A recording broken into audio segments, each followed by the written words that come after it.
here we are with our workshop on how to get a good psychic reading. How to get the most out of a psychic reading. Out of a psychic reading, which is such a great topic. Maria came up with this topic, and it is an awesome topic because everybody, I think, gets so excited about a psychic reading. So the more we can add to it, the better, right? Absolutely, because there are things that it's not just about just going and sitting down and getting a reading or calling up or whatever it may be. You really need to prepare yourself for a reading, and you need to do your homework before you even get to that point. So if you really want to get the most out of the experience and the most for your money, especially if you're paying for it, you want to do your research. You want to do your homework first. The first thing that I would recommend is to do a little research into the different readers that you have available to you, and see what kind of credentials they have, what kind of experience they have, what type of readings that they do, because there's all kinds of readings. And if you don't know what that is, well, you need to back up a step even more and, find out about the different types of psychic readings you can get, because they're not all the same, right, Janice? That's right. No, they're not all the same. And so that is great. Yeah, that's a great tip right there. So we have, 'cause psychics, they work different ways. Some don't use any tools. Some will just strictly go on the energy. They'll tap into spirit if they're mediums. They'll be energy readers, read your aura. I mean, there's all different ways they can go about it. They may be card readers. They may be crystal readers. They may use a pendulum. So some will work with tools. Some will work without tools. So I think what you brought up for the first tip, I think is so important, researching who you're going to have your psychic reading with and finding out. And what I like to do is I like to ask people that are kind of like me, because people that were kind of in a similar energy, like, who do you go see? Who's the psychic that you resonate with? So that's like a good way to get a referral. The same thing as if you wanted to get a referral for a doctor or even a therapist. You would ask your friends, are you seeing somebody? Who are you seeing? Were they good? So you can kind of get a sense of how somebody works. But I do think you're absolutely right. You have to kind of figure out exactly what you want, because I think before I started doing this work, I didn't know the difference between a psychic, a medium, somebody that was going to do numerology or astrology. I just didn't even have a clue. So I think knowing, what you want is really important. And then finding that right, perfect person for you is really important too. So right there is excellent tips, Maria. Right. And you want, look for someone that looks professional. Somebody that, how does a person come across? I remember one time going to a psychic fair, and there was a man there, and he was dressed in this long cape, and he had this funny kind of hat on, and it looked very gimmicky to me. And, maybe if you're into that kind of thing and that intrigues you, well, that may be fine for you. But for me, I was like, no, that looks too much like a clown for me. He doesn't look like he's taking himself seriously, let alone his work. And that's not the reader for me. So you really, it's about knowing yourself and what is your criteria. You have to be able to have trust in the person that's giving you the reading. You have to have some respect for that person and what they have to say to you. And you don't need to know them personally to do this, but it's kind of like the first impression that someone can make on you. And I think going to a psychic fair, if you've never had a reading before, is probably a good way to start and really get to sample some different types of readings with different types of readers, different styles, and use your own intuition. What I would do is I would totally take a good, 10 minutes or so, depending on how big the room is, walk around, get a feel for the place, maybe even walk around for like a half an hour. Look at the handouts that people have there. Look at their business cards. See the kind of background information they have. See the type of readings that they're offering. Kind of observe them from a distance and it doesn't, if you can see, if you're actually, some psychic fairs are set up different than others. Sometimes they have the psychics off in a separate room, so you really can't do that. But I like the events that have everything out in the open, so you can peruse the whole room and you can really get a feel for the vibe. And I would actually walk around and see who I feel drawn to and go with that reader. That's excellent. That's an excellent idea. And then you can get a sense of people's personality as you watch them reading other people. So you can kind of feel who you're drawn to, or maybe who spirit might actually guide you to.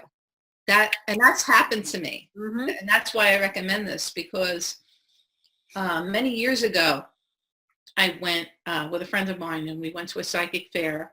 And this is before I was really doing readings professionally myself. I was, at that time I was, I've been into tarot cards for a very long time. I was into that from a young age. But I didn't really work at it seriously. And at this point, we had gone to a psychic fair, and I was doing just that, walking around, seeing who I felt drawn to, and circled the room twice. And 2 times that I circled the room, I was drawn to this one particular woman. And I said, okay, I know that she probably is going to be able to deliver the message that I need to hear. I'm feeling drawn to her. And that's who I went with. And the reading was spot on that day. I was very satisfied. And, it was definitely the right one. And I think that if I hadn't taken the time to do that, it may not have been, the same experience. That's really so cool. Yeah. So you really used your intuition. And that was before you were even doing readings yourself. I feel like I've learned so much about getting readings from doing readings. But before then, I really didn't have a clue. I would just kind of pick anybody, So Really? I think this is really helpful for people to know that, really kind of, get a feel for who you're drawn to, because that's really important. And even if somebody recommends somebody to you, you can look at the name. And you can kind of just sit with the name and say, well, does this feel right to me? Does this person feel right? Because, that's how you develop your own intuition, to figure even that out. Absolutely. And I was just thinking of something I wanted to say, and it went out of my head. That happens a lot lately. What was I going to say? Oh, this is... Well, I'll drift over to another thing, and I'm sure it'll pop back in at some other point. It'll come back to you. I'm the kind of person that if I don't say it when I'm thinking of it, boop, it's gone. Yep. Decide on your comfort zone. Where are you comfortable getting a reading? Oh. You have to think of the kind of setting that you're going to feel comfortable in, because if you're not comfortable during the reading, that's going to affect the energy and the vibrations. And it may actually block the reader's ability to give you the kind of reading that you're hoping to get. Oh, and now I said something that made me remember what I wanted to say, because you had said something about, going on word of mouth and a recommendation. Sometimes we have heard such outrageously wonderful things about a certain reader that we get our expectations set so high, and then we go for a reading with them, and then it's just not that. Sure. It doesn't have that that effect on us where we're like that wow, that wow. It just seems like, oh well, that was okay, because we got our expectations up so high that we didn't allow for the things that really may have wowed us, because our expectations were just really way too high. Has that ever happened to you? Yeah, I think that, anytime you have an expectation and then you're waiting for that great piece of information, you're going to be disappointed, and it can take you out of what you're saying, just having your own experience. So if you do get somebody that's highly, highly recommended and they're great and they've heard all these great things, I think you do have to kind of check that a little bit and just say, you know what, I don't know what spirit's messages are for me, or I don't know what this person's going to bring for me, but I know I can trust that I'm going to hear everything I need to hear. And if you orient yourself that way, no matter what information you get, you're going to be more satisfied, because you're going to be like, okay, this is what I needed to hear. Maybe it wasn't what I wanted. Maybe I wanted specific answers. I wanted a specific loved one to come through. But what did happen was meant to happen. So I think if you go into the reading with that kind of a mindset, that really can help. You know what I mean? Does that make sense? Yes, it's about being open-minded. And Right. it's not being open-minded where, you're gullible and you'll just listen to anything and accept anything, verbatim. You just, Trust it. you have to know that if you're going to be in touch with spirit and allow spirit to come through for you, whether it's a departed loved one that has a message for you, whether it's an angelic guidance, whatever it may be, you have to have a certain level of faith and trust, because that's what it's all about. And you have to be open and willing to hear what the message is that you need to hear, because the angels, they will not go against your free will. They are not going to come forward and give you a message if they know you're really not open to it. It's not that they won't help you, because your angels will help you, especially your guardian angel is there to protect you and do whatever they can for you. And if it's meant to keep you out of harm's way, they will step in. But they know, spirit knows, and the angels know if you're open to hearing something and if you really want to know. And so that will definitely have an effect on the reading. Yeah, I think you really have to trust, what you're meant to get.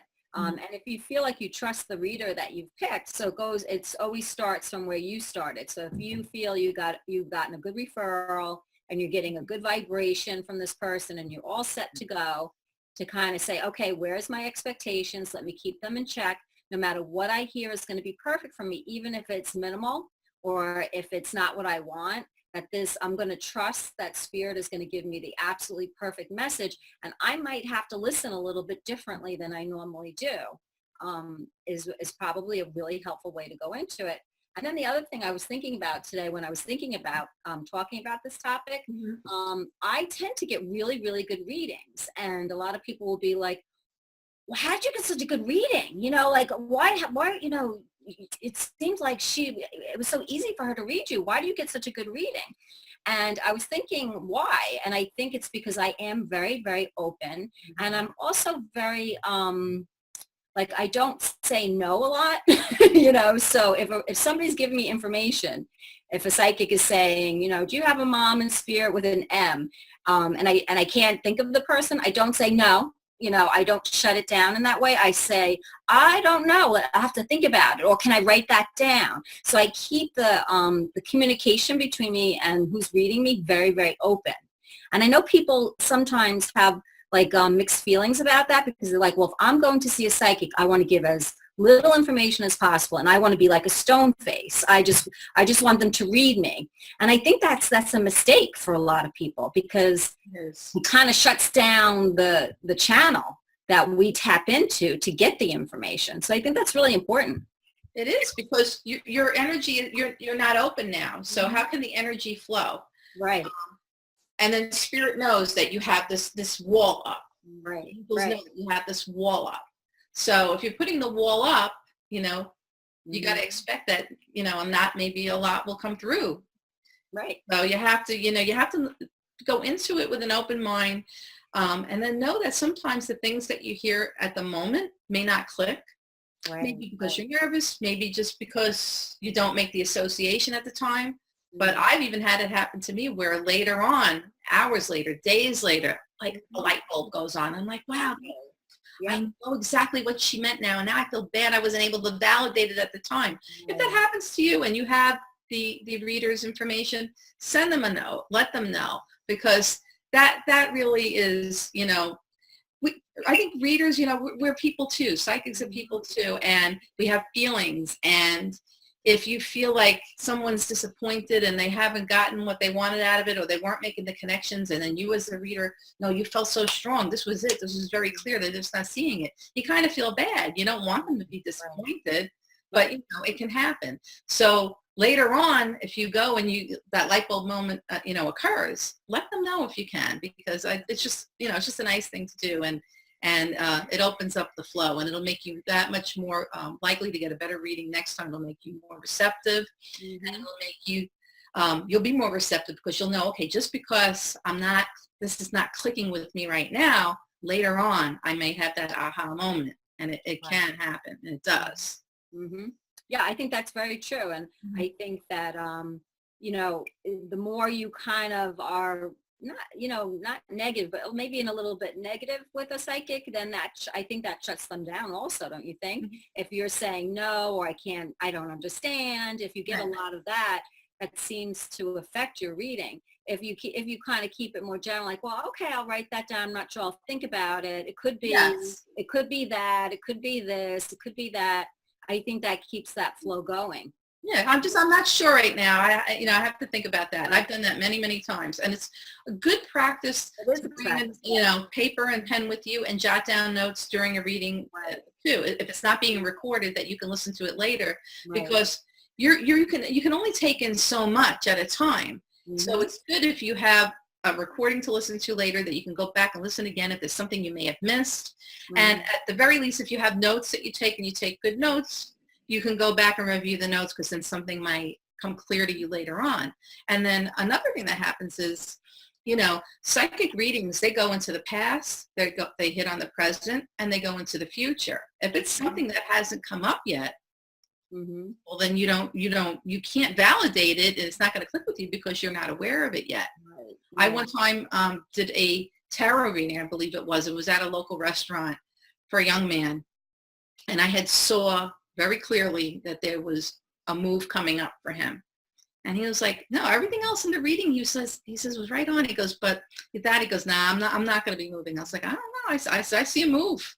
I see a move. Well, a couple months later, I was back at the same restaurant doing readings, and the restaurant owner took me aside later on in the evening. She says, by the way, she says, I have to tell you, you did a reading for this young man, happened to be somebody I know personally. And he says that woman, he goes, I felt so bad. He goes, I was telling her, oh, definitely not moving. And she was like so insistent. Yeah, I see a move, He ended up moving, like it was like within a month or so after we had the discussion. So you see, sometimes it's something that hasn't happened yet. Right. And, that can be this on the psychic to say, this might be something that hasn't occurred yet, to kind of clear that up for the person. Right. But I tell people before, if they're coming for a mediumship reading, I tell them to write out like their family history a little bit, like their grandparents, their names, their great grandparents' names, like people that maybe might not come to you so quickly, because if you get, a lot of times grandmothers will come through, and we don't remember our grandmother's names. I mean, we know it, but we call them grandma, and grandpa.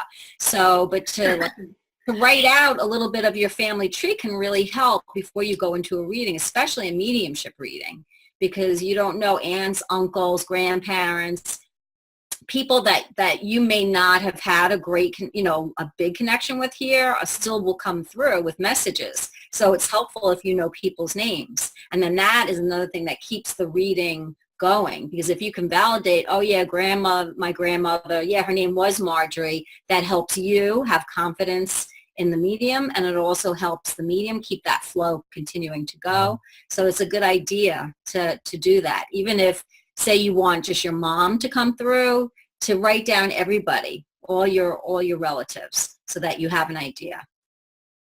That's really good advice. And another piece of advice I have for folks is to have a question in mind ahead of time. Be clear on it. Is there something specific you need that you want to know about? Is it in the area of career, finances, love, romance, whatever it may be, health, whatever the question is, be clear about it. If you have a specific burning question, more than likely that's the information that's going to come forward first, is what you really want to know most. And let the reader know, don't be so detailed about the information. Just say, I would like to know, what's coming up for me in my career. I want to know what's coming up for me in the area of romance. Don't expect to be given answers that tell you what to do, because you have your own free will. You're supposed to make your own decisions. Don't really, just because something is told to you that the reader sees something coming up in 3 months, like that move that I saw coming up for that young man. I see a move coming up. Nothing's written in stone. I mean, we all have choices and decisions that we make day to day that change our direction. So that's why I don't really like to do predictive readings, because there's too many variables. Right. But you can give guidance based on the information that's coming through. So the person has an idea and they can say, okay, well, this is where I'm at, and this looks like this is where it's going to go if I continue on in the same pattern that I am taking. And this is a likely outcome. It's a likely outcome. If you're given any kind of an outcome at all, it's likely. It's not written in stone. So that's another thing. And, know your question and be specific about it without going into a lot of details. People will sit down and they want to give you the whole life story. That's too much information, because what happens is now, instead of getting a psychic reading, now you're getting their opinion because they have too much information.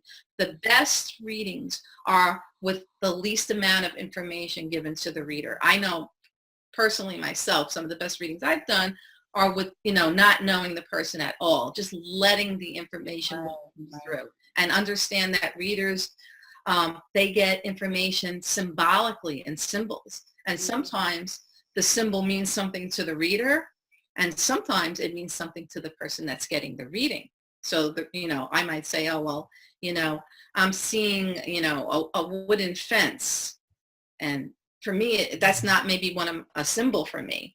Mm-hmm. So I'm not sure what it means, but it may click and mean something for the person that I'm doing the reading for. So realize that things are symbolic too. That's another tip. Mm-hmm. Mm-hmm. Yeah. Yeah. I think that's a very good point. I think people really need to, take that into consideration, Mm-hmm. So, and if you don't have a specific question, that's good too. Just let the reader know I'm open to hearing, whatever you have for me, whatever spirit, has to tell me, whatever the angels, whatever messages they have for me, I'm open to hearing it. And that's fine too. I love general open readings, because that is really allowing spirit to talk, angels to talk in high volume, because now we're not locked into something specific. We can allow whatever is in the highest good of the individual to come through. Right. Yeah. And I think there is it's a subtle difference, because I think people, some people will come in and start sharing too much, which is a little disruptive, like what you're saying. Yeah. And so that's not really what I was talking about with that being open, and that it can be a very fine line about being open and keeping your energy open, as opposed to giving a lot of information. So there is a little difference there, that you want to be able to, give the psychic or medium feedback, but you don't want to provide them with feedback that gives them more information that now they can't verify. So like an example, if I'm doing a mediumship reading for somebody and I say, oh, this is your dad has come through, his name is Robert. That's my dad. Yes, that's my dad. Yeah, he was an electrician, and oh my God, the sounds just like him because he was really funny. And so all that information they just gave me in that one sentence, I now can't bring through as a validation for them. So when we're saying stay open, that's like it's a different way of staying open, as opposed to giving a lot of information. Staying open more with your responses. If a psychic says, I think I have your dad, was it an M? You just saying yes, yes, yes. That's a very open way of being with a psychic. But not so open that it becomes either a counseling session, or it becomes, like they're giving you way too, like what you're saying, they're giving you just a little bit too information. So then that just cuts back on the amount of information that we can give the person to validate things. Right, because they just told it to you. So one of those pieces could have definitely have been one of the pieces of validation that you were going to get. And now and you know what? It's lost out on that, and that's sad. But it's funny, because I could see why it happens, because on the other side of it, when I've gotten readings, I've gotten excited. It's like, oh my God, I can't believe that's my grandmother. Oh my God. And she sounds just like the way she was. And I start doing the exact same thing. So I understand why it happens, because you get like so excited that you want to share, you want to start talking about them, and you want to share the memories with them, with the psychic. But as you're doing that, you're sharing too much information. So it's understandable. I mean, understand why it happens, but we want to just be careful with that a little bit. Yeah, just even though you're excited, hold back, say Yeah. yes, Yes. right on, keep going. And then when the reader is all done and they say you have any questions, and then, if you have any further questions, you could ask them. Go ahead. And then also now if there was, some validation that you want to let them know how something clicked with you when the reading is done, now's the time to do it. That would be the perfect time to share that. Exactly. Right. Yeah, it's definitely, a little educating is really helpful, by the psychic or the medium. I find the better job I do as the medium explaining how I work and explaining how spirit talks to me, the better people can understand how it goes. So if on the other end, if psychics or mediums are listening to this, I think it really is so worth it. Explaining your style, explaining how you get information, explaining like what you expect of them. Like, you can validate, you can say yes or no, but just try really hard if you can not to give me any information that I can get for you. I think that really helps as a reminder, especially when people are nervous when they're coming into a reading. Because people tend to be really nervous when they're getting readings. I know a lot of people that I see, they're like, I'm a wreck. I'm really nervous. And they are, they don't know what they're going to hear. Right. Yeah, it can be scary. It definitely can, but it shouldn't be because Shouldn't be, but it shouldn't be because it should be a reading is supposed to be guidance. It's supposed to be something to, give you the validation that you need to continue on, whatever it may be, give you the motivation. A reading should be an uplifting, positive, healing experience. It shouldn't be something that leaves you feeling uncomfortable. So, that's another tip right there. If the reader is saying things that are making you feel uncomfortable, and this is not the reader for you, obviously. Right. You have to trust yourself with that. Yeah. Yeah. Excellent. Wow. I can't believe we're almost at the end of this, Maria. Right. So time flies, it's a fun, interesting conversation. There's so much more we could talk about. Yeah. And Janice and I do cover a lot of this kind of information in our classes. So if you're interested in doing readings, becoming a reader, working on your psychic development, even if it's just for yourself, learning about angels, how to communicate with them, that's all the things that we teach here at angelpractitioners.com. So we would love for you to come and check us out. Right now, we always have some great sales going on, actually. I should just give out the info page. It's angelpractitioners.com/info, because the information on there is constantly changing. You'll always get the new updated sales, the new updated free offers of different things that we have going on, like this video today. So always check there. You never know what goodies you're going to find. Yep.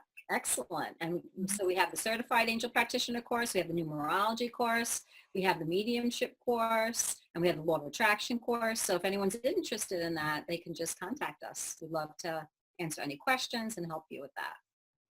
Right. My newest course is Mastering the Art of Angel, Oracle, and Tarot Card Reading. So it's really like two courses in one. I touch on angel cards, oracle cards, and tarot cards, but I really get in depth with angel cards and tarot cards in particular. And then I give some samples that you can do with just any type of oracle card as well. But it's in depth on angel cards and tarot cards. So if you have an interest in those things, it's like really two full courses in one, and it's definitely helping checking out. Yeah. So go to angelpractitioners.com/info. You'll also if you're not on our mailing list, you should get on our mailing list. You'll get immediately for signing up, you'll get a copy of Janice Fuchs' book, A Guide to Angelic Mediumship. You'll get it free for signing up on our email list.